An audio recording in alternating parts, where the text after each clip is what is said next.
بسم اللہ الرحمن الرحیم۔ السلام علیکم۔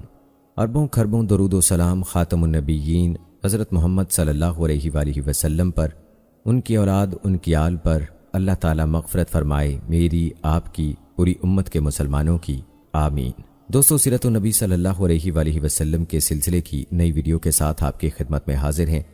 آج کی ویڈیو میں ہم بات کریں گے تعمیر کعبہ کتنی بار ہوئی اور کس کس نے کب کب کی، دین اسلام سے پہلے مکہ اور مدینہ کے حالات کیا تھے، یہودیوں کا کس طرح سے مدینے میں قتل عام کیا گیا، اور حضرت ابراہیم علیہ السلام نے حضرت اسماعیل علیہ السلام کو اپنی بیوی کو طلاق دینے کے لیے کیوں کہا، اور ساتھ ہی دوستو آپ کو یہ بھی بتائیں گے کہ مکہ میں بت پرستی کا آغاز کس نے کروایا تھا، احادیث کی روشنی میں آپ کو بتائیں گے۔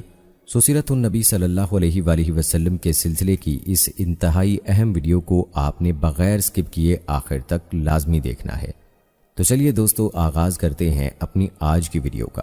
حضرت ابراہیم علیہ السلام نے عراق سے شام اور شام سے مصر کی طرف ہجرت کی۔ وہ سفر و ہجر میں توحید کا پرچم بلند کیے رکھتے تھے۔ ان کی اہلیہ محترمہ حضرت سارہ علیہ السلام بھی ان کے ہمراہ تھیں۔ وہ اپنے دور کی حسین ترین عورت تھیں۔ اس دور کے شاہ مصر کی عادت بد تھی کہ وہ ہر خوبصورت عورت کو حاصل کرنا اپنا حق سمجھتا تھا۔ اللہ تعالیٰ کا فیصلہ تھا کہ وہ حضرت سارہ علیہ السلام کو اس کے ناپاک ارادوں سے محفوظ رکھے گا۔ اللہ کا امر پورا ہوا۔ حضرت سارہ علیہ السلام نہ صرف اللہ کی حفاظت میں محفوظ و مامون رہیں، بلکہ وہ اس بدبخت کے ہاں سے ایک خادمہ بھی لے آئیں۔ اس خادمہ کا نام ہاجرہ تھا۔ یہ نہایت نیک اور عالی ہمت خاتون تھیں۔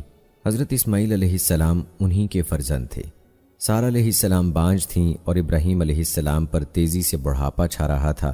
ان کے بال سفید ہو گئے تھے، اس لیے حضرت سارہ علیہ السلام نے فیصلہ کیا کہ وہ یہ خادمہ ابراہیم علیہ السلام کو دے دیں تاکہ وہ اس سے شادی کر لیں۔ ان کا خیال تھا کہ شاید ہاجرہ علیہ السلام سے انہیں نیک اولاد نصیب ہو جائے۔ ادھر اللہ تعالیٰ کا فیصلہ تھا کہ ہاجرہ علیہ السلام ان کے پہلے بیٹے کی ماں بنے گی۔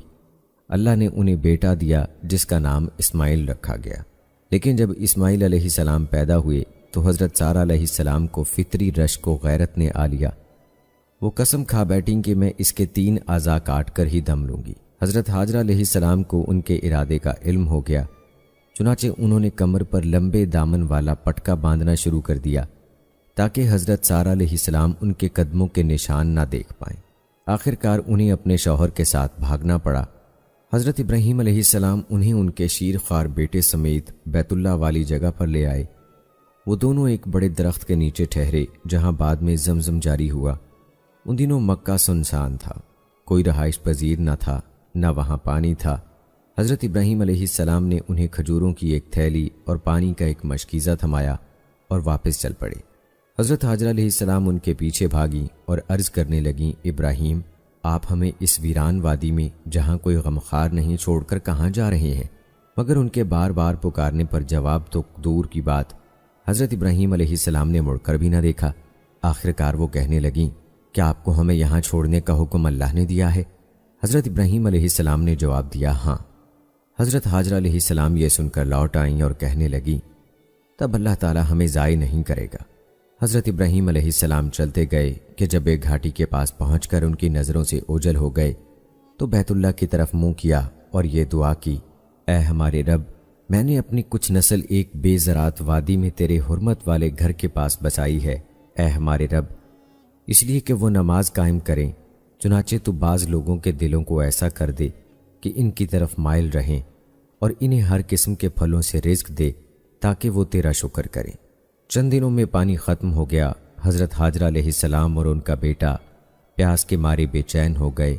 پیاس سے بلکتا بچہ ماں سے دیکھا نہ گیا۔ وہ بھاگیں، قریبی پہاڑ صفا پر چڑھیں اور وادی میں ادھر ادھر دیکھنے لگیں، شاید کوئی نظر آ جائے۔ لیکن اس سنسان فضا میں کون نظر آتا؟ صفا سے اتریں، ہموار زمین پر آئیں اور دامن اٹھا کر تیزی سے بھاگیں اور مروہ پر جا کھڑی ہوئیں۔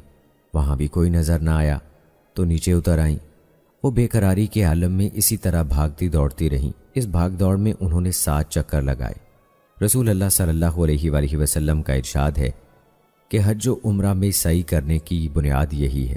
7ویں چکر میں جب وہ مروہ پر تھیں تو حضرت جبرائیل علیہ السلام تشریف لائے اور زمزم کی جگہ پر اپنی ایڑی یا پر رگڑنے لگے حتیٰ کہ وہاں سے پانی نکل آیا۔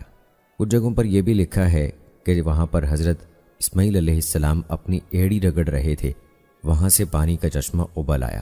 وہ یہ دیکھ کر بھاگی اور آ کر حوض سا بنانے لگی تاکہ پانی محفوظ ہو جائے۔ انہوں نے یہ پانی جلدی جلدی اپنے مشکیزے میں بھرا، پانی فوارے کی طرح پھوٹ رہا تھا۔ رسول اللہ صلی اللہ علیہ وآلہ وسلم نے اس پر تبصرہ کرتے ہوئے فرمایا، اللہ تعالیٰ اسماعیل پر رحمت نازل فرمائے، اگر وہ زمزم کو بہنے دیتیں، یا فرمایا اگر وہ لپیں نہ بھرنے لگتیں تو آج زمزم ایک جاری چشمہ ہوتا۔ بہرحال انہوں نے پانی پیا اور بچے کو دودھ پلایا۔ فرشتے نے ان سے کہا، آپ یہ خیال بھی دل میں نہ لائیں کہ ہم یوں ہی مر کھپ جائیں گے، یہاں بیت اللہ ہے جسے یہ بچہ اور اس کا والد مل کر تعمیر کریں گے۔ یاد رکھو، اللہ تعالیٰ اپنے سچے بندوں کو ضائع نہیں فرماتا۔ وہ انہی حالات میں زندگی بسر کر رہے تھے کہ ان کے قریب سے قبیلہ جرہم کا ایک خاندان گزرا۔ یہ لوگ قحطانی تھے اور یمن سے تعلق رکھتے تھے۔ جب انہوں نے پانی دیکھا تو حضرت حاجرہ سلام اللہ علیہا سے وہاں رہائش کی اجازت مانگی۔ انہوں نے بخوشی اجازت دے دی، تاہم یہ شرط رکھی کہ ان کا پانی پر کوئی حق نہیں ہوگا۔ انہوں نے یہ شرط تسلیم کر لی اور اپنے باقی اہل خانہ کو بھی وہیں بلا لیا اور سب مل کر رہنے لگے۔ ادھر بچہ جوان ہو گیا، اس نے ان سے عربی بھی سیکھ لی تھی۔ یہ جوان انہیں بہت پسند آیا۔ وہ شادی کی عمر کو پہنچا تو انہوں نے اپنی ایک لڑکی سے اس کی شادی کر دی۔ حضرت حاجرہ علیہ السلام کی وفات پر حضرت ابراہیم علیہ السلام تشریف لائے۔ حضرت اسماعیل علیہ السلام گھر پر نہیں تھے۔ انہوں نے دریافت فرمایا، اسماعیل کہاں ہے؟ بیوی بولی، وہ کسی کام سے باہر گئے ہیں۔ حضرت ابراہیم علیہ السلام نے بہو کی خیر خیریت دریافت کی تو وہ پھٹ پڑی۔ طرح طرح کے شکوے کرنے کے بعد بولی، ہم بڑی مصیبت سے زندگی گزار رہے ہیں۔ حضرت ابراہیم علیہ السلام نے فرمایا، انہیں میرا سلام پہنچانا اور کہنا کہ وہ گھر کی چوکھٹ بدل دے۔ حضرت اسماعیل علیہ السلام واپس آئے تو ان کی بیوی نے سارا واقعہ سنایا۔ وہ جان گئے کہ وہ میرے ابا جان تھے۔ وہ اپنے والد گرامی کے پیغام کا مطلب سمجھ گئے کہ چوکھٹ سے مراد بیوی ہے، چنانچہ انہوں نے اسے طلاق دے دی اور ایک دوسری عورت سے شادی کر لی۔ کچھ عرصے کے بعد حضرت ابراہیم علیہ السلام دوبارہ تشریف لائے۔ اس دفعہ بھی اسماعیل علیہ السلام گھر میں نہ ملے۔ آپ نے ان کی بیوی سے حال احوال پوچھا تو اس اللہ کی بندی نے اللہ تعالیٰ کا خوب شکر ادا کیا اور کہا کہ ہم ہنسی خوشی رہ رہے ہیں اور خوب کھا پی رہے ہیں۔ حضرت نے اسی بیوی کو آخری دم تک اپنے عقد میں رکھا۔ ابراہیم علیہ السلام نے فرمایا، انہیں میرا سلام پہنچانا اور کہنا کہ گھر کی چوکھٹ قائم رکھیں۔ حضرت اسماعیل علیہ السلام واپس آئے تو بیوی نے یہ ماجرا سنایا۔ وہ سمجھ گئے کہ وہ میرے والد محترم ہی تھے۔ وہ اپنے والد کے پیغام کا مطلب یہ سمجھے کہ موجودہ بیوی سے عقد قائم رکھا جائے۔ چنانچہ پھر حضرت ابراہیم علیہ السلام مدت تک نہیں آئے۔ ایک دن تشریف لائے تو بیٹے کو زمزم کے پاس پایا۔ وہ اپنے تیروں کی مرمت کر رہے تھے۔ اسماعیل علیہ السلام کی نظر ان پر پڑی تو اٹھے اور آگے بڑھ کر والد ماجد کے سینے سے لپٹ گئے۔ خیر خیریت دریافت کرنے کے بعد حضرت ابراہیم علیہ السلام نے فرمایا کہ اللہ تعالیٰ نے مجھے ایک کام کرنے کا حکم دیا ہے، تو مجھ سے تعاون کرو۔ زمزم کے قریب ایک ٹیلہ تھا۔ حضرت ابراہیم علیہ السلام نے اس طرف اشارہ کیا اور فرمایا، یہاں اللہ تعالیٰ کا گھر تعمیر کرنا ہے۔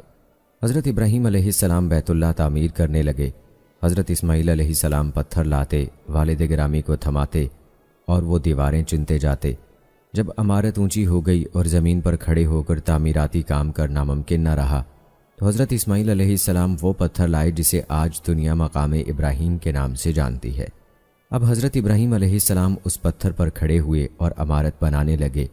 یوں یہ دونوں عظیم باپ بیٹا عمارت بھی بناتے جاتے تھے اور عذرائے تشکر یہ دعا بھی کرتے جاتے تھے، اے ہمارے رب، ہماری طرف سے یہ خدمت قبول کر، بلا شبہ تو ہی خوب سننے والا، خوب جاننے والا ہے۔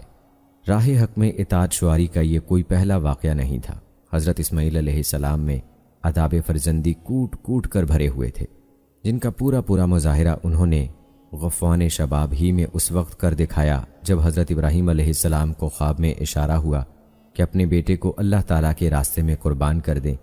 آپ نے اپنے بیٹے سے فرمایا، اے میرے پیارے بیٹے، بے شک میں خواب میں دیکھتا ہوں کہ میں تجھے ذبح کر رہا ہوں، اب تو دیکھ تیری کیا رائے ہے؟ سعادت مند بیٹے کو عرفان حقیقت نصیب ہو گیا۔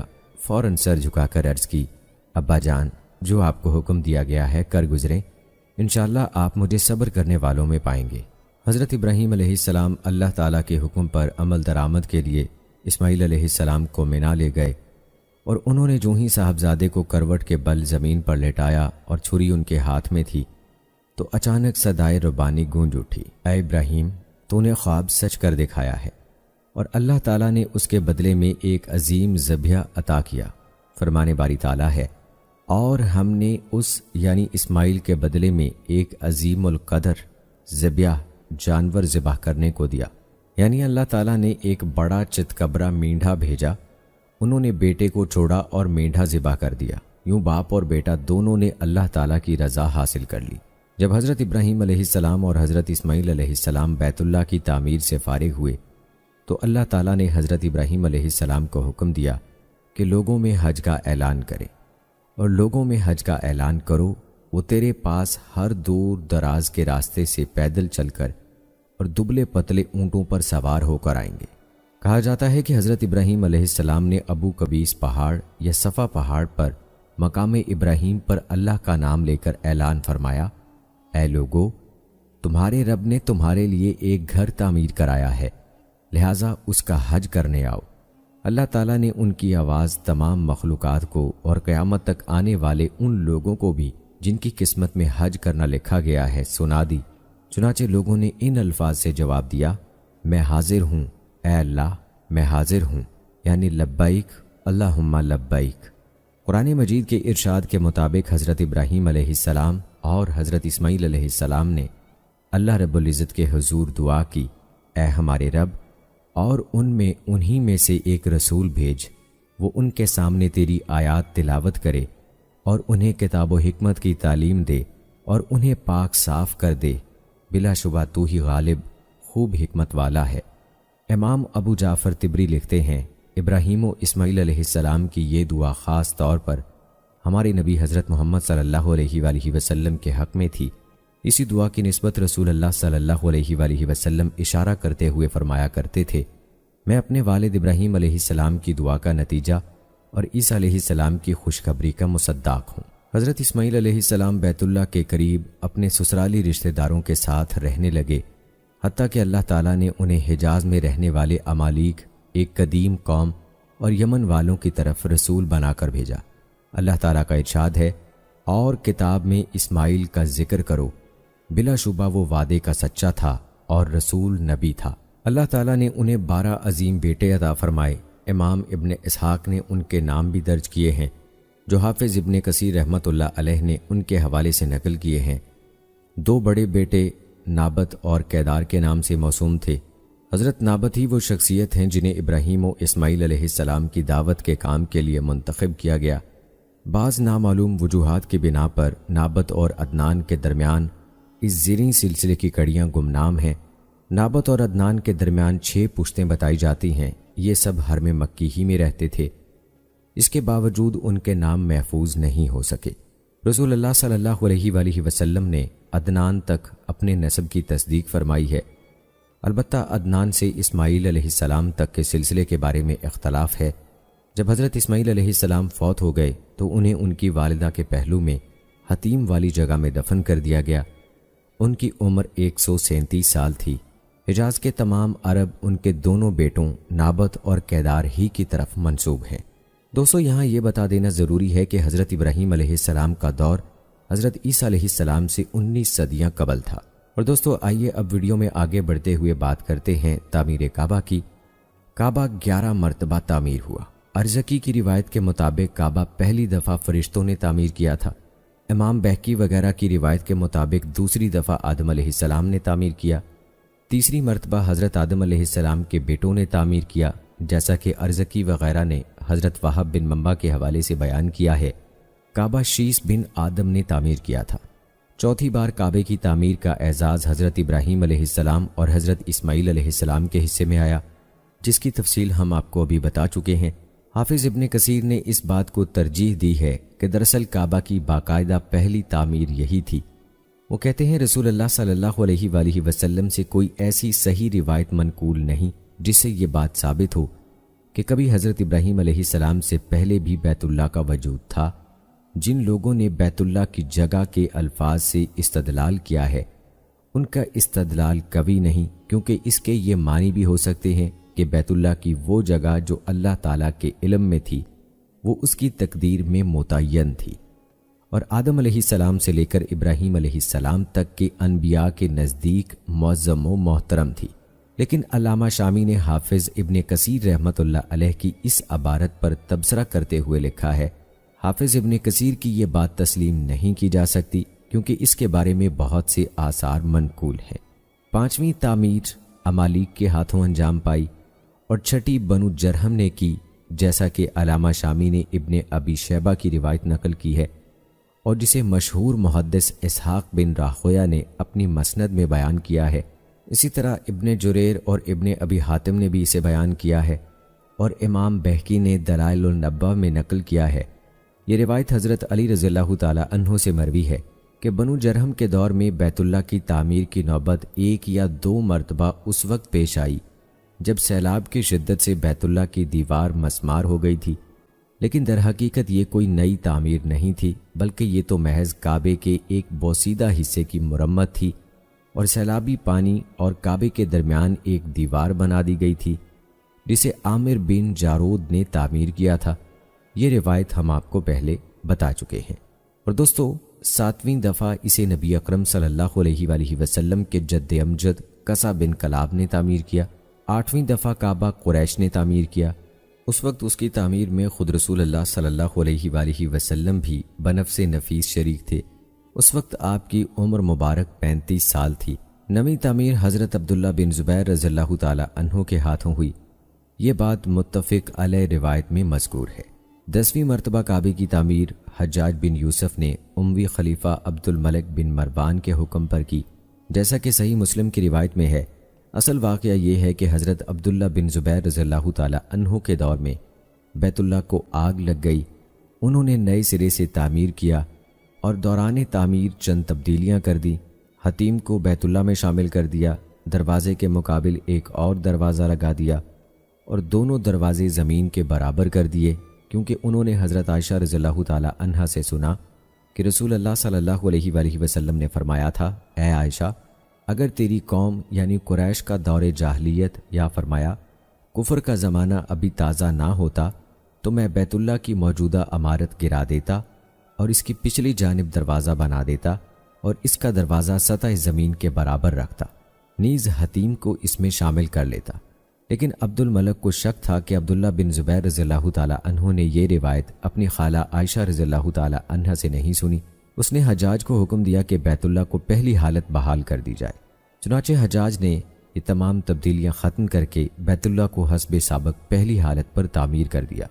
بعد میں مشہور شاعر عمر بن ابی ربیعہ کے بھائی حارث بن عبداللہ بن ابی ربیعہ نے خلیفہ عبد الملک کے روبرو تصدیق کی کہ یہ روایت میں نے بھی عائشہ رضی اللہ تعالی عنہا سے سنی ہے، تو عبد الملک کو اپنے کیے پر بہت افسوس ہوا۔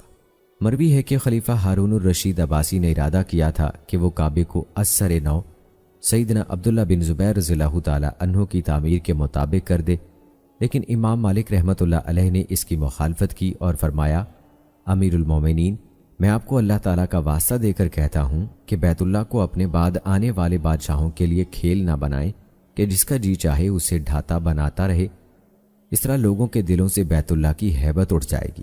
یہ بات ہارون الرشید کی سمجھ میں آ گئی اور وہ اپنے ارادے سے باز آ گیا۔ 11ویں مرتبہ سلطان مراد خان چہارم عثمانی نے 1040 ہجری یعنی 1630 عیسوی میں کعبہ کی تعمیر کی، جس کا ذکر محمد علی بن علان نے اسی موضوع پر اپنی تالیف کردہ کتابچے میں کیا ہے۔ اس تعمیر کی ضرورت اس لیے پیش آئی کہ سیلاب کی وجہ سے کعبے کی عمارت کے کچھ حصے منہدم ہو گئے تھے۔ تعمیر کعبہ کے بارے میں نازل ہونے والی قرآنی آیات اور احادیث سے صحیحہ، جن میں صحیح بخاری کی روایات بھی شامل ہیں، یہی معلوم ہوتا ہے کہ کعبہ مشرفہ کے اولین بانی حضرت ابراہیم و اسماعیل علیہ السلام ہی ہیں۔ بیت اللہ کی جگہ ایک بلند ٹیلہ تھا جس سے فرشتے اور پہلے انبیاء علیہ السلام واقف تھے، اور یہ جگہ قدیم زمانے سے ہی معظم و مشرف سمجھی جاتی تھی، حتیٰ کہ حضرت ابراہیم علیہ السلام نے اپنے زمانے میں باقاعدہ بنیادیں کھود کر کعبہ تعمیر کیا۔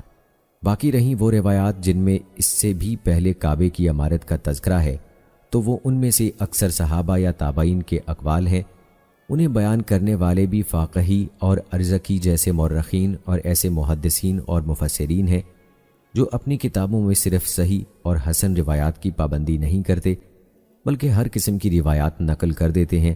آپ اس سے پہلے ابن کثیر رحمۃ اللہ علیہ کی روایات کے بارے میں ہم آپ کو بتا چکے ہیں کہ کسی بھی صحیح حدیث میں جو رسول اللہ صلی اللہ علیہ وآلہ وسلم سے منقول ہو، یہ ذکر نہیں کہ حضرت ابراہیم علیہ السلام سے پہلے کعبے کی عمارت موجود تھی۔ حضرت ابن عباس رضی اللہ تعالی عنہ کے حوالے سے روایت ہے کہ رسول اللہ صلی اللہ علیہ وآلہ وسلم حج کے لیے نکلے۔ جب وادی اسفان میں تشریف فرما ہوئے تو دریافت فرمایا، ابو بکر یہ کون سی وادی ہے؟ انہوں نے عرض کیا، یہ وادی اسفان ہے۔ آپ نے فرمایا، اللہ کی قسم، یہاں سے ہود، نوح اور ابراہیم علیہ السلام بھی اپنے سرخ اور جوان اونٹوں پر سوار گزر چکے ہیں۔ ان کے اونٹوں کی مہاریں کھجور کی چھال کے ریشوں کی تھیں۔ انہوں نے عبائیں پہنی ہوئی تھیں اور دھاری دار چادریں اوڑھی ہوئی تھیں۔ وہ لبیک کہتے ہوئے قدیم گھر بیت اللہ کے حج کو جا رہے تھے۔ دوستو، کعبہ کی عمارت میں حضرت ابن زبیر رضی اللہ تعالی عنہ کے تصرف کے حوالے سے اگر بات کی جائے تو جب حضرت ابن زبیر رضی اللہ تعالی عنہ نے کعبے کی تعمیر نو کا فیصلہ کر لیا تو لوگوں نے مل کر اس کی عمارت منہدم کی اور اسے زمین کے برابر کر دیا۔ پھر ارد گرد لکڑی کے ستون کھڑے کیے اور ان پر پردے لٹکا کر اسے کعبے کی طرح بنا دیا۔ پھر ان پردوں کے اندر تعمیر شروع کر دی۔ انہوں نے بیت اللہ کے احاطے میں 6 ہاتھ کی وہ جگہ بھی شامل کر دی جو قریش نے نکال دی تھی۔ بیت اللہ کی اونچائی میں 10 ہاتھ اضافہ کیا گیا۔ دروازے 2 رکھے گئے، ایک مشرقی جانب دوسرا مغربی جانب، تاکہ لوگ ایک دروازے سے داخل ہوں اور دوسرے سے نکلیں۔ ان تبدیلیوں کی وجہ دراصل وہ روایت ہے جسے بخاری و مسلم دونوں نے بیان کیا ہے کہ رسول اللہ صلی اللہ علیہ وآلہ وسلم نے فرمایا، عائشہ، اگر تمہاری قوم یعنی قریش کا دور جاہلیت ابھی تازہ نہ ہوتا تو میں حکم دیتا کہ بیت اللہ کی موجودہ عمارت گرا کر اس میں وہ جگہ شامل کی جائے جو نکال دی گئی تھی، اور اس کا دروازہ زمین کی سطح پر لگایا جائے اور 2 دروازے بنائے جائیں، یوں میں اسے صحیح ابراہیمی بنیاد پر تعمیر کراتا۔ حضرت ابراہیم علیہ السلام نے کعبہ کی عمارت کی اونچائی 9 ہاتھ، لمبائی 32 ہاتھ اور چوڑائی 22 ہاتھ رکھی تھی، اور اس پر چھت نہیں تھی۔ بیت اللہ کی اونچائی حضرت اسماعیل علیہ السلام کے دور سے 9 ہاتھ ہی رہی۔ قریش نے اسے تعمیر کیا تو اونچائی مزید 9 ہاتھ بڑھا دی، یوں اونچائی 18 ہاتھ ہو گئی، اور انہوں نے اس کا دروازہ زمین سے اتنا اونچا کر دیا کہ سیڑھی کے بغیر اس پر چڑھا نہیں جا سکتا تھا۔ دوستو، ہم یہ آپ کو پہلے بتا چکے ہیں کہ بیت اللہ میں بند دروازہ سب سے پہلے طبہ ہی نے لگایا۔ طبہ کے بارے میں اگر آپ کو بتائیں تو یمن کے حمیری حکمرانوں میں دوسرے دور کے بادشاہ جو ہیں ان کو طبہ کہا جاتا تھا۔ حضرت عبداللہ بن زبیر رضی اللہ تعالی عنہ نے تعمیر نو کرتے وقت بیت اللہ کی اونچائی میں مزید 9 ہاتھ کا اضافہ کر دیا۔ اس طرح بیت اللہ کی اونچائی 27 ہاتھ ہو گئی۔ یہ اونچائی اب تک اتنی ہی ہے۔ ابتدا میں مسجد حرام کی کوئی دیوار نہیں تھی اور ہر طرف لوگوں کے گھر تھے۔ حضرت عمر بن خطاب رضی اللہ تعالی عنہ نے حجاج اور زائرین کی بہتات اور جگہ کی تنگی دیکھی تو ارد گرد کے قریبی گھر خرید کر مسجد میں شامل کر دیے اور مسجد کو کشادہ کر کے اس کے ارد گرد قد آدم دیوار بھی بنا دی اور اس پر روشنی کا باقاعدہ انتظام کیا۔ پھر حضرت عثمان رضی اللہ تعالی عنہ نے مزید تنگی محسوس کرتے ہوئے بہت سے اور گھر خرید کر حرم میں مزید توسیع کی۔ حضرت عبداللہ بن زبیر رضی اللہ تعالی عنہ نے بھی اپنے دور میں ایسے ہی توسیع کی۔ اس وقت سے خلفاء اور حکمران وقتاً فوقتاً حرم میں توسیع کرتے رہے ہیں۔ اب سعودی حکومت نے بے مثال توسیع کی ہے۔ اللہ تعالیٰ اس حکومت کو جزائے خیر عطا فرمائے، آمین۔ دوستو، اگر خانہ کعبہ کے مختلف حصوں کی بات کی جائے تو مقام ابراہیم ایک اہم حصہ ہے۔ مقام ابراہیم سے مراد وہ پتھر ہے جس پر کھڑے ہو کر حضرت ابراہیم علیہ السلام کعبے کی عمارت تعمیر کرتے رہے، جبکہ دیواروں کی اونچائی ان کی قامت سے بلند ہو گئی تھی۔ اس پتھر پر آپ کے قدموں کے نشانات ثبت ہو گئے اور اسلام کے ابتدائی دور تک یہ نشانات برقرار رہے تھے، مگر لوگوں کے بکثرت چھونے اور متواتر ہاتھ لگاتے رہنے کی وجہ سے قریب قریب محو ہو گئے۔ اسی مقام ابراہیم کے بارے میں ابو طالب کہتے تھے، حضرت ابراہیم علیہ السلام نے جوتوں کے بغیر ننگے پاؤں کھڑے ہو کر کعبے کی دیواریں چینی۔ پتھر پر حضرت ابراہیم علیہ السلام کے بغیر جوتے کے قدموں کے نشانات دیکھو جو ابھی تک تر و تازہ ہیں۔ وہ پتھر ان کے پاؤں کے نیچے نرم پڑ گیا تھا۔ روایت ہے کہ قدیم زمانے سے حضرت عمر رضی اللہ تعالی عنہ کے دور خلافت تک مقام ابراہیم کعبہ کی دیوار سے متصل رکھا ہوا تھا۔ حضرت عمر رضی اللہ تعالی عنہ نے طواف کرنے اور مقام ابراہیم کے پاس نماز پڑھنے والوں کی آسانی کے لیے اسے بیت اللہ سے کچھ دور رکھوا دیا۔ دیگر صحابہ نے بھی حضرت عمر رضی اللہ تعالی عنہ کے اس اقدام کو مستحسن سمجھا۔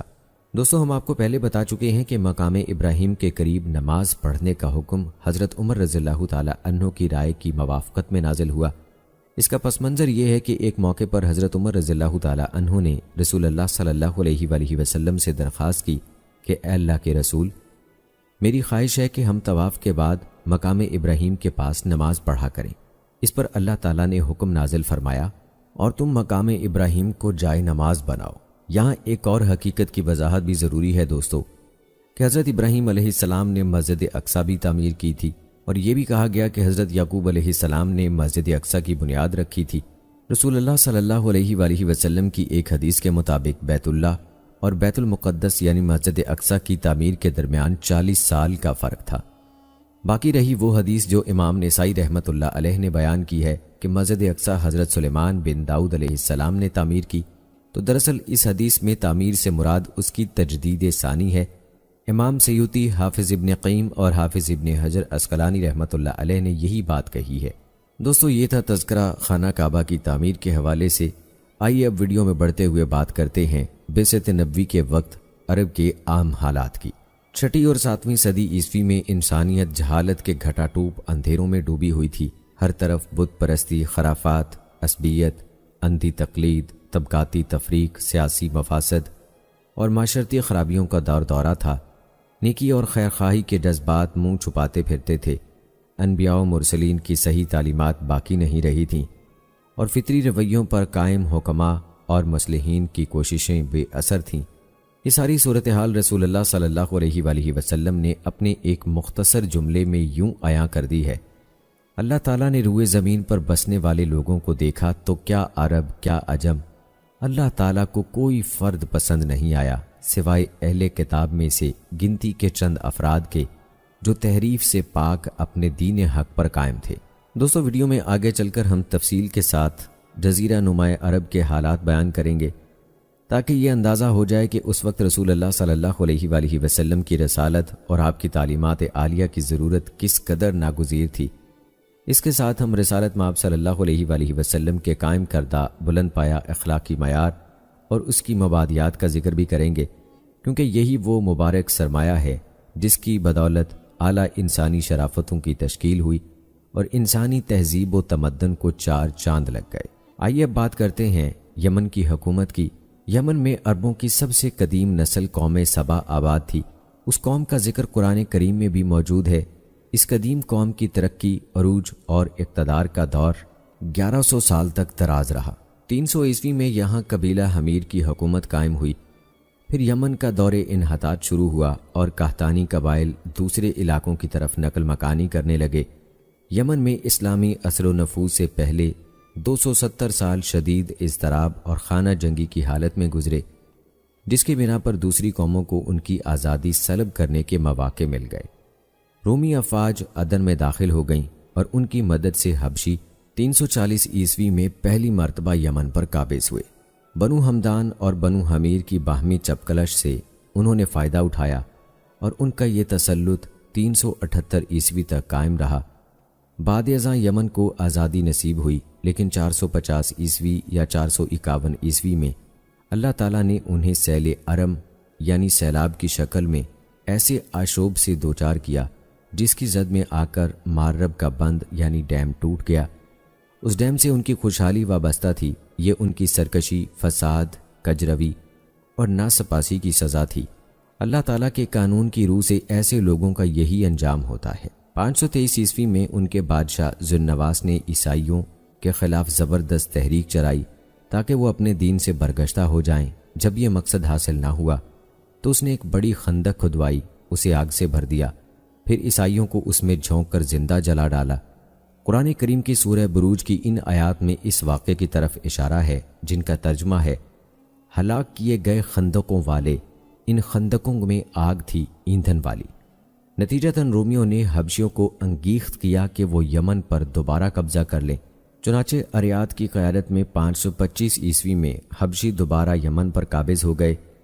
ایک حبشی فوجی کمانڈر ابرہہ نے اریات کو دھوکے سے قتل کر دیا۔ شاہ حبشہ نے ابرہہ کو یمن کا حاکم مقرر کر دیا۔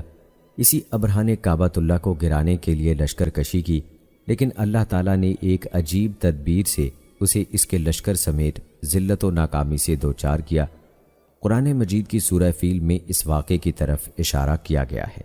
بالآخر یمنیوں نے ایرانیوں سے مدد طلب کی اور ان کی مدد سے 575 عیسوی میں مادی کرب بن سیف بن زی یزن حمیری کی قیادت میں حبشیوں کو یمن سے نکال باہر کیا۔ ایرانیوں نے مادی کرب کو ان کا بادشاہ بنا دیا، لیکن اس سے یہ غلطی ہوئی کہ اس نے حبشیوں کا ایک دستہ اپنی خدمت کے لیے رکھ لیا۔ انہوں نے موقع پا کر اسے قتل کر دیا۔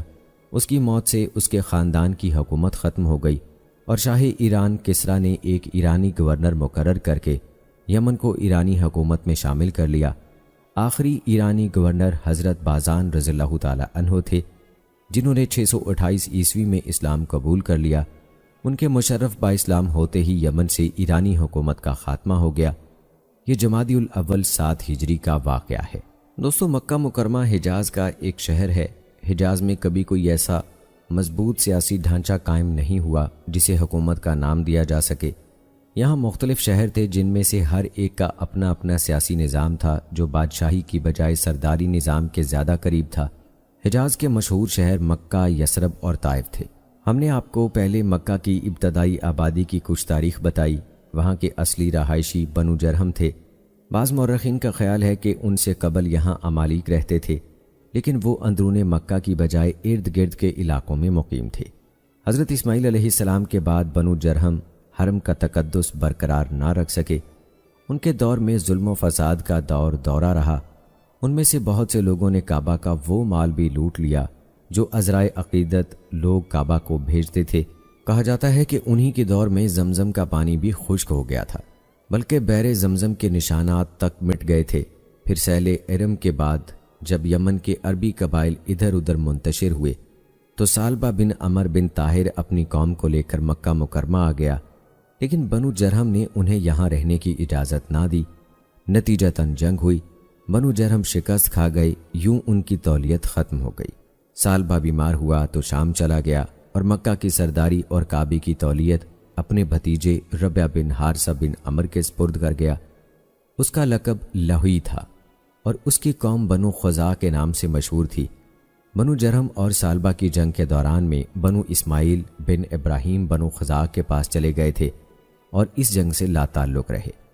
بنو خزاع نے تقریباً 300 سال تک کعبہ کی تولیت سنبھالے رکھی۔ بعض مورخین نے یہ مدت 500 سال بتائی ہے۔ اس دور میں قریش بنو کنانہ میں جہاں بھی ان کے سینگ سمائے رہتے رہے، حتیٰ کہ قصا نے قریش کی قیادت سنبھالی اور پورے قبیلے کو منظم کیا اور بیت اللہ کی تولیت حاصل کرنے کے لیے خزاع سے جنگ شروع کر دی۔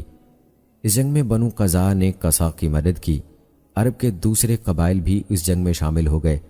آخر کار اس شرط پر جنگ رکی کہ غیر جانبدار حکم تولیت کا فیصلہ کریں گے۔ فیصلے کی روح سے قصا تولیت کعبہ کے زیادہ حقدار قرار پائے۔ اس وقت سے عربوں میں قریش کا مرتبہ بڑھ گیا اور وہ عربوں کی عقیدت کا مرکز بن گئے۔ قصا نے مکہ مکرمہ کی زمین قریش کے مختلف خاندانوں میں بانٹ دی اور انہیں ان کی مقررہ جگہوں پر ٹھہرایا۔ تولیت کی تمام ذمہ داریاں مثلاً حجابہ، سقایا یعنی پانی پلانا، صدانہ یعنی خدمت، لوا یعنی جھنڈا قصا کے ہاتھ میں تھیں۔ انہوں نے باہمی تنازعات کے فیصلے اور ظلم و تعدی روکنے کے لیے دارالندوہ قائم کیا۔ دارالندوہ کی پنچایت کے سربراہ قصا ہی تھے۔ وہی دارالندوہ کے دیگر معاملات کے ذمہ دار بھی تھے۔ انہوں نے قریش کے ہر خاندان پر سالانہ ٹیکس لگایا جس سے وہ نادار حاجیوں کو کھانا اور دیگر ضروریات فراہم کرتے تھے۔ جب قصا بوڑھے ہو گئے تو انہوں نے مندرجہ بالا تمام ذمہ داریاں اور مناصب اپنے بڑے بیٹے عبدالدار کے سپرد کر دیں۔ عبدالدار کی زندگی تک تو کام چلتا رہا۔ جب عبدالدار اور ان کے بھائی عبد مناف، عبد شمس اور عبدالعزیٰ فوت ہو گئے تو ان کے اولاد میں ان عہدوں کی تقسیم پر اختلاف ہو گیا۔ ان کے 2 گروہ بن گئے، ایک گروہ بنو عبدالدار کا اور دوسرا بنو عبد مناف کا۔ بنو عبد مناف نے حلف اٹھاتے وقت اپنے ہاتھ خوشبو سے بھرے پیالے میں ڈالے اور کعبہ کی دیواروں پر لگائے۔ عربی زبان میں خوشبو کو طیب کہتے ہیں۔ یوں خوشبو میں ہاتھ ڈال کر حلف اٹھانے والوں کو مطیبین کے لقب سے یاد کیا گیا۔ بنو عبدالدار اور ان کے حلیفوں نے اپنے ہاتھ خون سے بھرے پیالے میں ڈبوئے اور کعبہ کی دیواروں پر لگائے، ان کو احلاف کا لقب حاصل ہوا۔ جنگ کا شدید خطرہ پیدا ہو گیا، مگر آخر کار اس معاہدے پر صلح ہو گئی کہ حجاج کی خدمت گزاری اور پانی پلانے کی ذمہ داری بنو عبد مناف اور ان کے حلیفوں کو ملے گی، اور حجابہ یعنی دربانی کا منصب، جھنڈا اور دارالندوہ بنو عبدالدار کے پاس رہیں گے۔ بنو عبد مناف کو ملنے والے اعزازات اور عہدے ہاشم اور ان کے بھائی عبد الشمس میں یوں تقسیم ہوئے کہ سقایا اور حجاج کی میزبانی ہاشم کو ملی اور جنگ میں قیادت کا منصب عبد الشمس کو ملا۔ جب لوگوں کی نظر میں ہاشم کا مرتبہ بہت بلند ہو گیا تو ان کا بھتیجا امیہ بن عبد الشمس ان سے حسد کرنے لگا اور اس نے ان سے رفادہ کا عہدہ چھیننے کی کوشش کی، مگر منہ کی کھائی۔ اس کی قوم کے بعض افراد نے اس کی شدید مذمت کی، اس پر وہ اور زیادہ مشتعل ہوا اور پہلے سے بڑھ کر حسد کرنے لگا۔ ہاشم کی وفات کے بعد ان کے بھائی مطلب نے سقایا اور رفادہ کے عہدے سنبھالے۔ مطلب کی وفات کے بعد ان کے بھتیجے جناب عبد المطلب جانشین قرار پائے۔ جب وہ انتقال کر گئے تو حضرت عباس بن عبد المطلب رضی اللہ تعالی عنہ ان عہدوں پر فائز ہوئے۔ رسول اللہ صلی اللہ علیہ وآلہ وسلم نے فتح مکہ کے بعد دونوں عہدوں پر انہی کو فائز رکھا۔ بنو عبدالدار نسل در نسل حجابہ، لوا اور دارالندوہ کی سربراہی کے وارث بنتے رہے۔ فتح مکہ کے بعد رسول اللہ صلی اللہ علیہ وآلہ وسلم نے حجابہ کے عہدے پر انہی کو مامور رکھا اور کعبہ مشرفہ کی چابی حضرت عثمان بن طلحہ کے سپرد فرما دی، جو آج تک انہی کی نسل کے ہاتھ میں ہے۔ بعض مفسرین کا قول ہے کہ یہ آیت اسی سلسلے میں نازل ہوئی، بے شک اللہ تمہیں حکم دیتا ہے کہ تم امانتیں ان کے حقداروں کو واپس کر دو۔ دوستو، یہ تھی تفصیل کچھ مکہ مکرمہ کے حوالے سے۔ آئیے اب بات کرتے ہیں مدینہ منورہ کے حوالے سے۔ تو بتاتے چلیں کہ پہلے یہاں عمالقہ رہتے تھے، پھر بعض یہودی قبائل ان پر غالب آ گئے اور وہاں رہنے لگے۔ یہ پہلی اور دوسری صدی عیسوی کی بات ہے، جب رومیوں نے شام کے علاقے میں یہودیوں کے خلاف جنگ کر کے انہیں ادھر ادھر منتشر کر دیا، تو یہودیوں کے چند قبائل جن میں بنو نذیر اور بنو قریظہ ممتاز تھے، یثرب آ کر رہنے لگے۔ معرب کا بند یعنی ڈیم ٹوٹنے کے بعد اوس اور خزرج کے قبائل بھی یمن چھوڑ کر یہیں آ بسے۔ کچھ عرصے تک یہودی اور اوس و خزرج نہ صرف اتفاق سے رہتے رہے بلکہ باہم معاہدے کر کے ایک دوسرے کے حلیف بھی بن گئے تاکہ ایک دوسرے سے کوئی خطرہ نہ رہے۔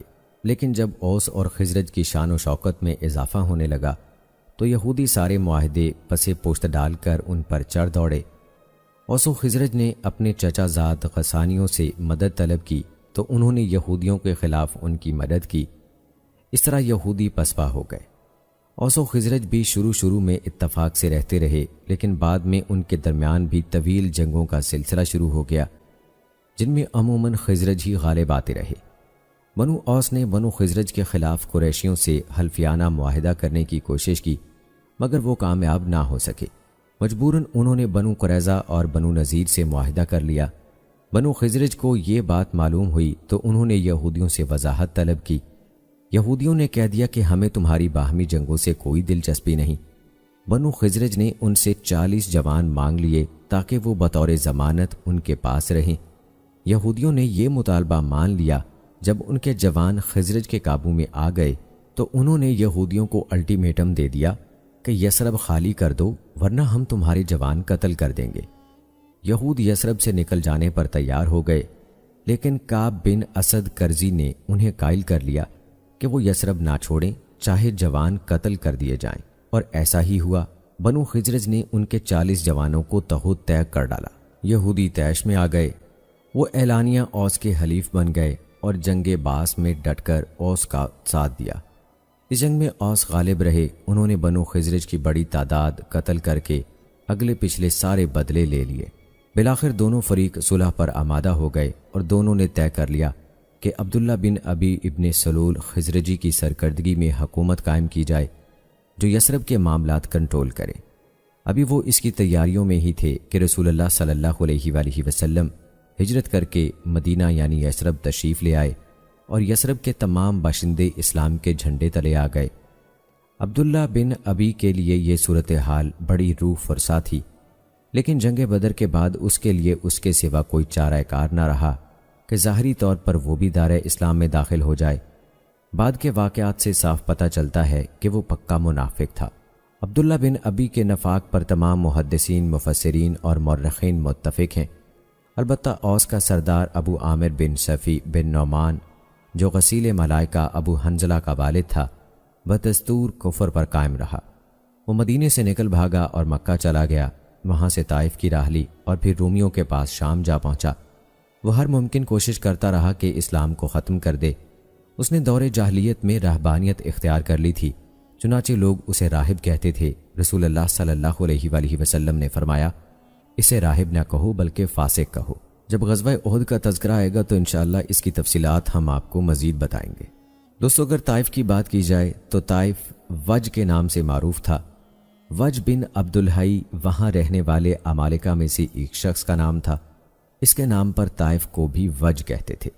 پھر وادی قرا سے قبیلہ حوازن اٹھ کر یہاں آ گیا اور ان کے سردار قصہ بن منبع بن بکر بن حوازن نے وج قبیلے کے سردار عامر ادوانی کی بیٹی سے شادی کر لی۔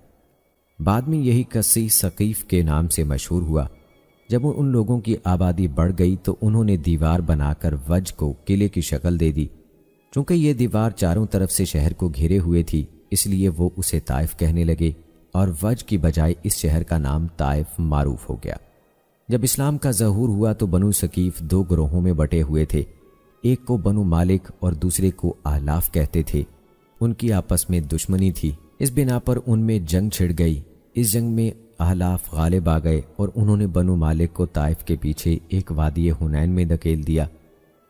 بنو مالک نے اپنی جنگی قوت مضبوط کرنے کے لیے بعض قریبی قبائل سے حلیفانہ معاہدے کرنے کی سوچی اور احلاف کے خلاف دوش اور خصم کے حلیف بن گئے، لیکن اس کے بعد ان کے مابین کوئی بڑی جنگ نہیں ہوئی۔ دوستو، اگر بات کی جائے جزیرہ نمائے عرب میں عربوں کی دینی حالت کی تو بنو خزاع تقریباً 300 سال یا بقول بعض مورخین 500 سال تک کعبہ کے متولی رہے، لیکن یہ نہایت ملعون لوگ ثابت ہوئے، کیونکہ انہی کے دور میں ان کے سردار عمر بن لہی کی وجہ سے حجاز میں بت پرستی کی لعنت شروع ہوئی، جبکہ اس سے پہلے یہاں بت پرستی کا نام و نشان تک نہ تھا۔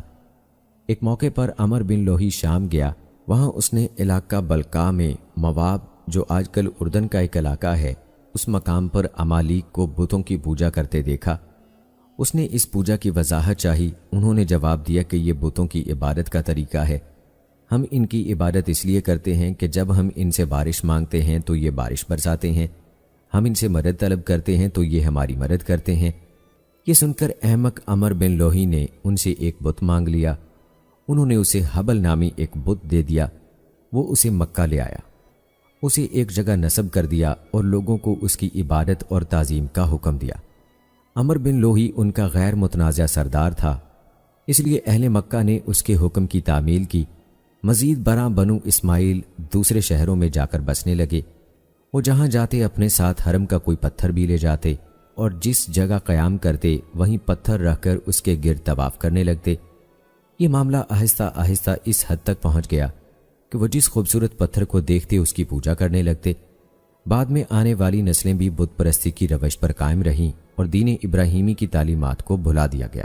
دومت الجندل میں بنو کلب بن وبرہ کا بت ود نسب تھا۔ روحات مقام پر بنو حزیل کا بت سوا تھا۔ بنو طے کے ایک قبیلے بنو انم اور بنو مزہج کے جرش میں رہنے والے لوگوں کا بت یاغوث تھا، جو جرش میں نسب تھا۔ ہمدانی قبیلے بنو خیوان کا بت یاؤق اور حمیری قبیلہ ذوالکلاء کا بت نصر تھا۔ یہ بت وہی تھے جن کی پوجا حضرت نوح علیہ السلام کی قوم کرتی تھی۔ اللہ تعالیٰ نے قرآن مجید میں اس کا ذکر ان الفاظ میں فرمایا ہے، اور انہوں نے کہا تم ہرگز اپنے معبودوں کو نہ چھوڑنا اور نہ کبھی ود کو چھوڑنا اور نہ سوا کو اور نہ یاغوث یاؤق اور نصر کو، اور انہوں نے بتوں کو گمراہ کیا۔ غرض اسماعیل علیہ السلام کی نسل نے دین ابراہیمی کو فراموش کر دیا اور ان بتوں کی پوجا شروع کر دی۔ بنو خولان کا بھی ایک بت تھا جسے وہ اما انشا یا امانیس کہتے تھے اور اپنے جانوروں اور کھیتوں میں سے اس کا حصہ مقرر کرتے تھے۔ انہی کے بارے میں اللہ تعالیٰ نے فرمایا ہے، اور انہوں نے اس میں سے اللہ کے لیے ایک حصہ ٹھہرایا جو اس نے کھیتی اور چوپایوں کی شکل میں پیدا کیا۔ کنانہ کے ایک قبیلے بنو ملکان کا بھی ایک بت تھا جس کا نام سعد تھا۔ دوس قبیلے میں عمر بن ہمہمہ دوسی کا ایک الگ بت تھا۔ قریش نے مقام زمزم پر حبل کے ساتھ ساتھ اساف اور نائلہ نامی بت بھی رکھے ہوئے تھے۔ وہ ان کے پاس اونٹ ذبح کرتے تھے۔ حضرت عائشہ رضی اللہ تعالی عنہا فرماتی ہیں، ہم تو یہی سنتے آئے ہیں کہ اساف اور نائلہ جرہم قبیلے کے مرد و عورت تھے۔ ان دونوں نے کعبہ میں بدکاری کی تو اللہ تعالیٰ نے انہیں پتھر بنا دیا۔ ان بڑے بتوں کے علاوہ ہر گھرانے میں کوئی نہ کوئی بت موجود تھا جس کی تمام اہل خانہ عبادت کرتے تھے۔ سفر پر جاتے وقت سب سے آخری اور واپسی کے وقت اولین کام ان بتوں ہی کو ہاتھ لگانا تھا۔ جب اللہ تعالیٰ نے حضرت محمد صلی اللہ علیہ وآلہ وسلم کو توحید کا پیغام دے کر بھیجا تو ان لوگوں نے آپ صلی اللہ علیہ وآلہ وسلم کے بارے میں بڑی حیرت سے کہا کہ اس نے تمام معبودوں کو ایک معبود بنا دیا، یہ تو بڑی ہی تعجب کی بات ہے۔ صحیح بخاری میں ابو رجا اتاردی سے روایت ہے، انہوں نے کہا، ہم زمانہ جاہلیت میں پوجا کے لیے جب کوئی پتھر نہ پاتے تو مٹی کا ایک ڈھیر ہی بنا لیتے تھے، پھر ایک بکری لاتے اور اس ڈھیر پر بکری کا دودھ دھوتے، پھر اس کے گرد طواف کرتے تھے۔ حافظ ابن کثیر نے بہت سی صحیح احادیث کے حوالے سے بتایا ہے کہ عربوں میں بت پرستی کا رواج عمر بن لوہی نے ہی ڈالا تھا۔ عرب اس کے پیچھے لگ گئے اور گمراہی میں جا پڑے۔ ان احادیث میں سے صحیح بخاری اور صحیح مسلم کی ایک حدیث یہ ہے کہ رسول اللہ صلی اللہ علیہ وآلہ وسلم نے فرمایا، میں نے عمر بن عامر خزائی عمر بن لوہی کو جہنم کی آگ میں دیکھا، وہ اپنی آنتیں گھسیٹ رہا تھا۔ یہی وہ شخص تھا جس نے سب سے پہلے بتوں کے نام پر جانور چھوڑے۔ ابن اسحاق کی روایت میں یہی بات زیادہ تفصیل سے بتائی گئی ہے، اس کی سند بھی صحیح ہے۔ اس کے الفاظ ہیں، اسی شخص نے سب سے پہلے حضرت اسماعیل علیہ السلام کے دین کو تبدیل کیا، بت نصب کیے، بتوں کے نام پر جانوروں کے کان کاٹے، بتوں کے نام پر جانور آزاد کیے، وسیلہ اور حام نام رکھ کر انہیں کھلا چھوڑا۔ اللہ تعالیٰ نے کئی ایک آیات میں ان چیزوں کی تردید فرمائی، ارشاد ربانی ہے، اور اپنی زبانوں کے جھوٹ بیان کرنے کی بنا پر یہ نہ کہو کہ یہ حلال ہے اور یہ حرام ہے تاکہ تم اللہ پر جھوٹ باندھو۔ حضرت ابن عباس رضی اللہ تعالیٰ عنہ نے فرمایا، اگر تم عربوں کی جاہلیت سے آگاہی حاصل کرنا چاہو تو سورہ انعام کی آیت نمبر 130 کے بعد کی آیات پڑھو۔ ان آیات میں عربوں کی بت پرستی اور معاشرے میں اس کی مہلک اثرات کا خلاصہ بیان کیا گیا ہے۔ عربوں میں دین ابراہیمی کی چند باتیں ہی باقی رہ گئی تھیں، مثلا بیت اللہ کی تعظیم، طواف، حج، عمرہ، وقوف عرفات و مزدلفہ اور حرم میں قربانی کے جانور بھیجنا وغیرہ۔ اگرچہ ان عبادات میں بھی وہ اپنی طرف سے بہت سی بدعات ملا چکے تھے، مثلا بنو کنانہ اور قریش حج و عمرہ میں لبیک یوں کہتے، حاضر ہوں اے اللہ تیرے حضور، حاضر ہوں تیرا کوئی شریک نہیں مگر وہ شریک جو تیرا اپنا ہے تو اس کا اور اس کی تمام مملوکہ اشیاء کا مالک ہے۔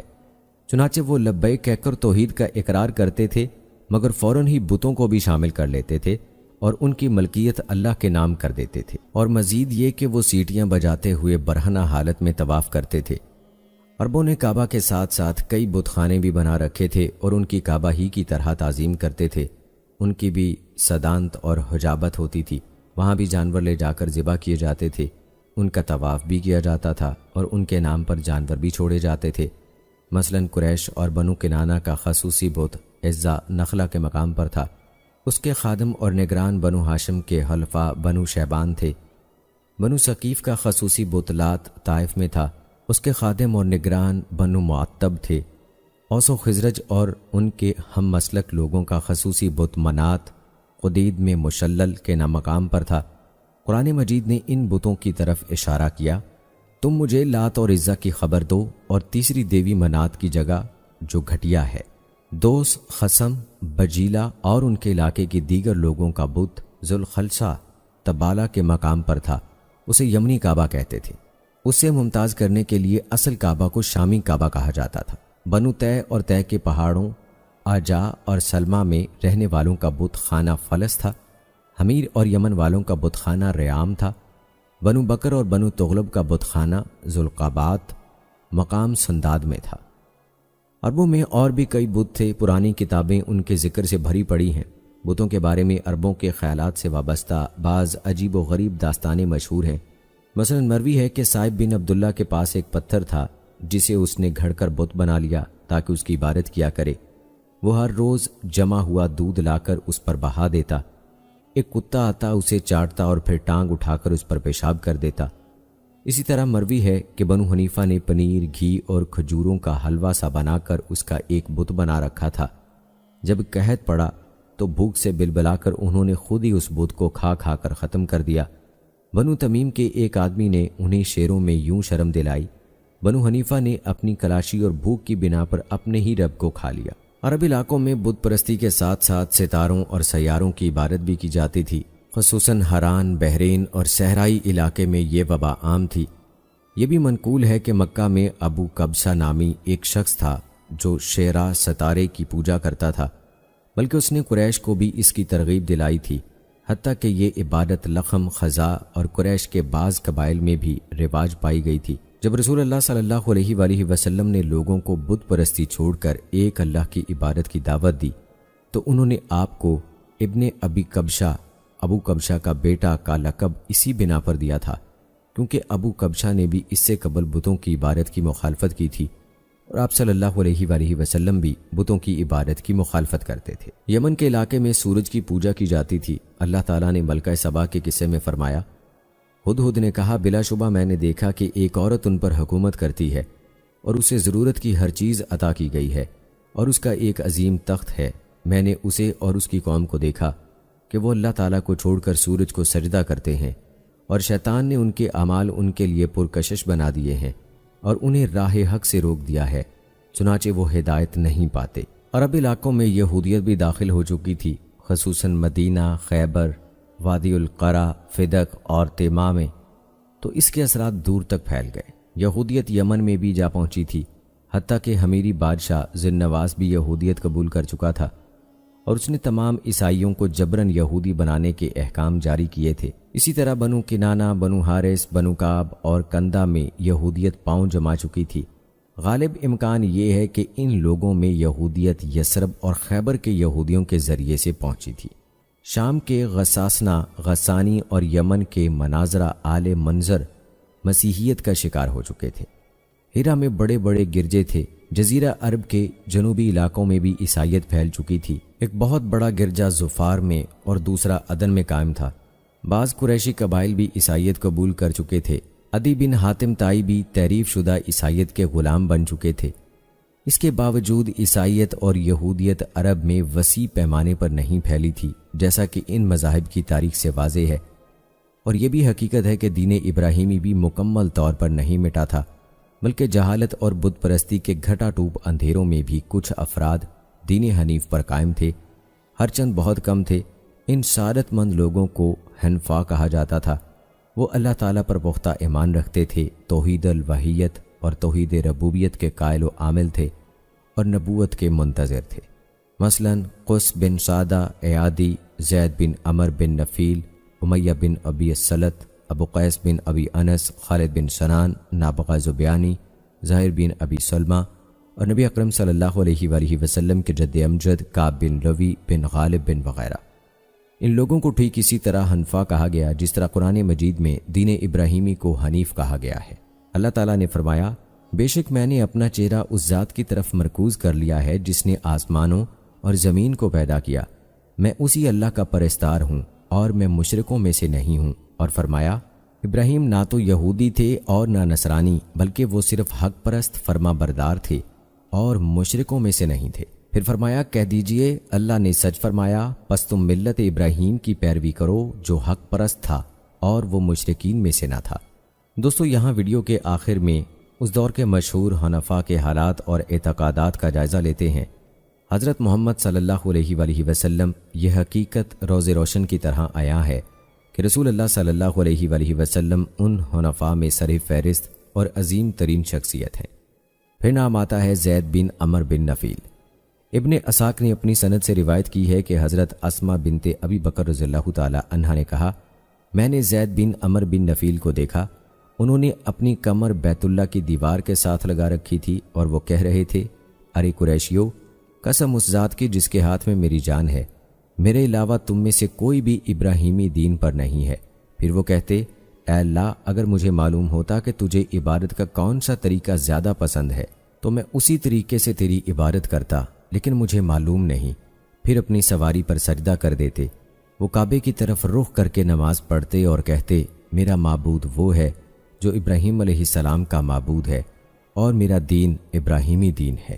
وہ زندہ درگور کی جانے والی بچیوں کو بچانے کی بڑی کوشش کرتے تھے۔ جب کوئی شخص اپنی بیٹی کو قتل کرنے لگتا تو وہ اس سے کہتے اسے قتل نہ کر، میرے سپرد کر دے، میں اس کی پرورش کروں گا، جب یہ بالغ ہو جائے گی تو پھر چاہے تو لے لینا یا چاہے مجھے دے دینا۔ امام بخاری رحمۃ اللہ علیہ نے حضرت عبداللہ بن عمر رضی اللہ تعالی عنہ کے حوالے سے بیان کیا ہے، زید بن عمر بن نفیل صحیح دین کی جستجو میں شام کی طرف نکل گئے۔ وہاں ایک یہودی عالم سے ملے اور اس نے ان کے دین کے بارے میں پوچھا تاکہ اسے اختیار کر سکیں۔ وہ کہنے لگا، آپ ہمارے دین پر آنا چاہیں تو آپ کو اپنے حصے کے مطابق اللہ تعالیٰ کا غضب قبول کرنا پڑے گا۔ زید کہنے لگے، میں تو اللہ کے غضب سے بچنے کے لیے مارا مارا پھر رہا ہوں، میں اللہ تعالیٰ کا غضب برداشت نہیں کر سکتا، کیا آپ مجھے کوئی اور دین بتا سکتے ہیں؟ وہ کہنے لگا، میرے علم کے مطابق تو وہ دین حنیف ہی ہو سکتا ہے۔ زید کہنے لگے، حنیف کیا ہے؟ وہ کہنے لگا، ابراہیم علیہ السلام کا دین۔ وہ یہودی تھے نہ عیسائی، وہ اللہ تعالیٰ کے سوا کسی کی عبادت نہیں کرتے تھے۔ زید وہاں سے نکلے تو ایک عیسائی عالم سے ملاقات ہو گئی، اس سے بھی وہی باتیں ہوئیں جو یہودی عالم سے ہوئی تھیں۔ جب زید نے دیکھا کہ یہ دونوں دین ابراہیم ہی کی بات کرتے ہیں تو وہ چل پڑے، باہر سرے راہ آ گئے، دونوں ہاتھ اٹھائے اور کہنے لگے، اے اللہ، میں تجھے گواہ بنا کر کہتا ہوں کہ میں حضرت ابراہیم علیہ السلام کے دین پر ہوں۔ زید قریش کا ذبح کیا ہوا جانور کھانے سے انکار کر دیتے تھے، فرماتے تھے، میں اس جانور کا گوشت نہیں کھا سکتا جسے تم اپنے آستانوں پر ذبح کرتے ہو، میں تو صرف وہی جانور کھا سکتا ہوں جس پر اللہ تعالیٰ کا نام لیا گیا ہو۔ وہ غیر اللہ کے نام پر جانور ذبح کرنے کی وجہ سے قریش کی شدید مذمت کرتے ہوئے فرماتے تھے، بکری کو اللہ نے پیدا فرمایا، اس کے لیے آسانی سے پانی اتارا اور زمین سے نباتات اگائیں، پھر بھی تم اسے غیر اللہ کے نام پر ذبح کرتے ہو۔ وہ اسے بہت قبیح جرم خیال کرتے تھے اور اس کا سختی سے انکار کرتے تھے۔ کچھ دوسری احادیث بھی ہیں، وہ گرچہ ضعیف سندوں سے مروی ہیں مگر ایک دوسری کے موافق ہونے کی وجہ سے اور صحیح بخاری کی احادیث کی تائید کے باعث حسن الغیرہ کے درجے تک پہنچ جاتی ہیں۔ فرمایا، وہ میرے اور حضرت عیسیٰ علیہ السلام کے درمیان اکیلے ایک امت کی حیثیت سے اٹھائے جائیں گے۔ آپ نے یہ بھی فرمایا، میں جنت میں داخل ہوا تو میں نے 2 بڑے درخت دیکھے جو زید بن عمر کی ملکیت تھے۔ حضرت زید کو رسول اللہ صلی اللہ علیہ وآلہ وسلم سے شرف ملاقات حاصل ہوا تھا، لیکن وہ آپ کی بعثت سے پہلے ہی اللہ تعالیٰ کو پیارے ہو گئے۔ ورقہ بن نوفل، روایت ہے کہ ورقہ بن نوفل بھی صحیح دین کی تلاش میں حضرت زید بن عمر بن نفیل کے ساتھ گئے تھے۔ تلاش و جستجو سے تھک کر وہ عیسائی ہو گئے، مگر حضرت زید نے سوائے دین ابراہیمی کے کسی دین کو پسند نہیں کیا۔ نبی کریم صلی اللہ علیہ وآلہ وسلم نے نبوت ملنے سے پہلے کے زمانے میں ایک دن حضرت خدیجہ رضی اللہ تعالی عنہا سے کہا، مجھے کچھ روشنی سی نظر آتی ہے، مجھے خطرہ ہے کہیں یہ جنوں کی کارستانی نہ ہو۔ انہوں نے آپ کو اطمینان دلایا، پھر آپ کو ورقہ بن نوفل کے پاس لے گئیں اور ساری بات بیان کی۔ ورقہ کہنے لگے، اگر یہ بات سچی ہے تو یہ وہی فرشتہ ہے جو حضرت موسیٰ علیہ السلام پر اترا کرتا تھا۔ اگر یہ میری زندگی میں نبی بن گئے تو میں ان کی حمایت کروں گا، مدد کروں گا اور ان پر ایمان بھی لاؤں گا۔ ورقہ بن نوفل کا مفصل تذکرہ اور ان کے اسلام قبول کرنے کے سلسلے میں وارد شدہ احادیث کے حوالے انشاءاللہ ہم اپنی کسی اور ویڈیو میں شامل کریں گے۔ توحید اور بعثت بعد الموت، موت کے بعد جی اٹھنے کے موضوع پر ان کے نہایت عمدہ اشعار بہت سارے منقول ہیں، انشاءاللہ اپنی کسی اور ویڈیو میں وہ ضرور شامل کریں گے۔ قس بن سعدہ الایادی، حضرت عبادہ بن صامت رضی اللہ تعالی عنہ اور دیگر صحابہ کرام رضوان اللہ مجمعین سے روایت ہے کہ جب بنو ایاد کا وفد رسول اللہ صلی اللہ علیہ وآلہ وسلم کی خدمت میں حاضر ہوا تو آپ نے ان سے قس بن سعدہ کے بارے میں پوچھا۔ انہوں نے بتایا کہ وہ فوت ہو چکے ہیں۔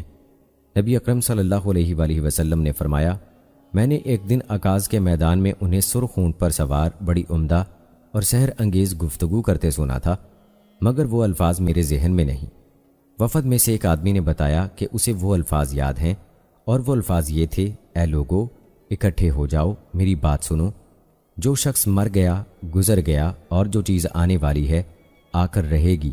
اندھیری رات، برجوں والا آسمان، ٹھاٹھے مارتا سمندر، جھلملاتے ستارے، جمے ہوئے پہاڑ اور بہتے دریا دلالت کرتے ہیں کہ آسمانوں میں ان سے بھی بڑے بڑے نشانات ہیں۔ آخر کیا بات ہے کہ لوگ جاتے نظر آتے ہیں مگر واپس کوئی نہیں آتا؟ کیا وہ وہاں مستقل رہنے کے خواہش مند ہیں کہ وہیں ٹک گئے، یا انہیں وہاں رکھ لیا گیا اور وہ وہاں سو گئے؟ اس اللہ تعالیٰ کی ایسی قسم کھاتا ہے جس میں کوئی شک نہیں کہ اللہ تعالیٰ کا اصل دین تم لوگوں کے دین سے بے انتہا اچھا ہے۔ پھر اس کے بارے میں انہوں نے چند اشعار بھی پڑھے۔ حضرت ابن عباس رضی اللہ تعالیٰ عنہ نے یہی واقعہ وفد عبد القیس کی آمد کے حوالے سے بیان کیا۔ قریب تھا کہ امیہ بن ابی سلط مسلمان ہو جاتا۔ ایک روایت کے الفاظ یوں ہیں، شعروں سے تو یوں معلوم ہوتا ہے کہ وہ مسلمان ہونے والا تھا۔ کہا جاتا ہے کہ یہ شخص عیسائی ہو گیا تھا۔ اس نے اپنے اشعار میں توحید اور بعثت بعد الموت کا خوب تذکرہ کیا ہے۔ واقعہ یہ ہے کہ وہ ایک عظیم شاعر تھا، رسول اللہ صلی اللہ علیہ وآلہ وسلم کے دور نبوت تک زندہ رہا۔ بدقسمتی سے وہ اسی فریب نفس اور تکبر کی وجہ سے مسلمان نہیں ہوا کہ میں ایک بزرگ آدمی ہوں، بھلا نوجوان شخص کا پیروکار بن جاؤں۔ دراصل وہ خود نبی بننے کا خواہش مند تھا۔ بعض مفسرین کے مطابق یہ آیت اسی کے بارے میں نازل ہوئی، اور اے نبی انہیں اس شخص کی سرگزشت پڑھ سنائیں جسے ہم نے اپنی آیتیں دی تھیں مگر وہ ان کی پابندی سے نکل بھاگا۔ لبید بن ربیہ عامری کلابی جعفری یہ دور جاہلیت کے عظیم شاعر تھے۔